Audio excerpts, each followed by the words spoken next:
নমস্কার বন্ধুরা, YouTube channel খবর অনুসন্ধানে আপনাদের সকলকে জানাই স্বাগত। আজ 26শে ডিসেম্বর মঙ্গলবার। আবহাওয়া দপ্তরের রিপোর্ট অনুযায়ী বাংলাদেশে একটি ঘূর্ণাবর্ত তৈরি হয়েছে। এটি উত্তর পশ্চিম ভারতে ঢুকতে পারে আগামী শুক্রবার নাগাদ। এর প্রভাব দক্ষিণ ভারতেও আসতে পারে।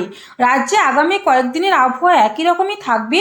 ভোরে কুয়াশা এবং সকাল সন্ধ্যে শীতের আমেজটুকু থাকলেও দিনের বেলায় শীত উদাও।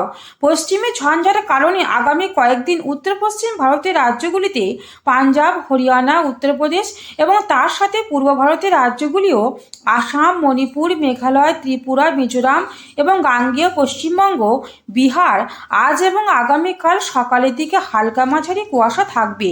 বজ্রবিদ্যুৎ সহ বৃষ্টি ও শিলাবৃষ্টির সম্ভাবনা থাকছে উত্তর পূর্ব ভারতের রাজ্যগুলিতে। এছাড়া তামিলনাড়ু, পুডুচেরি, মাহে, করাইকালে বৃষ্টি চলবে এবং তার সাথে আন্দামান নিকোবর দ্বীপপুঞ্জ, রাজস্থান, মধ্যপ্রদেশ, মহারাষ্ট্র এবং কর্ণাটকেও বৃষ্টির সম্ভাবনা থাকছে। পাঞ্জাব থেকে উত্তরপ্রদেশ পর্যন্ত সর্বনিম্ন তাপমাত্রা 6 থেকে 8 ডিগ্রি সেলসিয়াস এবং উত্তরপ্রদেশ থেকে ঝাড়খণ্ড পর্যন্ত 8 থেকে 12 ডিগ্রি সেলসিয়াস তাপমাত্রা থাকবে বলেছেন আবহাওয়া দপ্তর। মৌসুম ভবন গাণিতিক মডেলে বলছেন 4 জানুয়ারি নাগাদ বাংলাতেও বিক্ষিপ্ত হালকা মাঝারি বৃষ্টি হতে পারে। পশ্চিমে ঝঞ্ঝা থাকাকালীন উত্তর পশ্চিম বাতাসের যোগান কম থাকবে, ফলে জলীয় বাষ্পের পরিমাণও কম থাকবে। ঠান্ডা পড়বে না, পারদ নামার কোনো সুযোগই থাকছে না। পশ্চিমে ঝঞ্ঝা সরলে জাঁকিয়ে শীত পড়ার সম্ভাবনা থাকছে। আগামী 7 দিন দক্ষিণবঙ্গের জেলাগুলিতে আবহাওয়া শুষ্ক থাকবে, বৃষ্টিপাতের সম্ভাবনা নেই। পশ্চিমের জেলাগুলির সর্বনিম্ন তাপমাত্রা 11 ডিগ্রি সেলসিয়াসে নেমেছে। আবহাওয়া দপ্তরের পূর্বাভাস অনুযায়ী বাকি জেলাগুলিতে 14 থেকে 16 ডিগ্রি সেলসিয়াস সর্বনিম্ন তাপমাত্রা থাকবে। আগামী 4 ও 5 দিন দক্ষিণবঙ্গের জেলাগুলিতে বৃষ্টির কোনো সম্ভাবনা থাকছে না।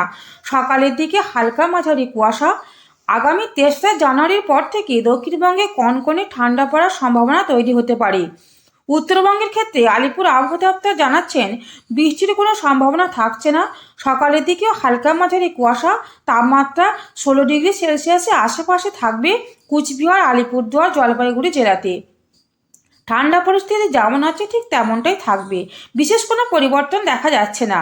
মৌসুম ভবনের পূর্বাভাস অনুযায়ী 29 ডিসেম্বর নাগাদ কাশ্মীরে নতুন পশ্চিমে ঝঞ্ঝার প্রভাব পড়তে শুরু করবে।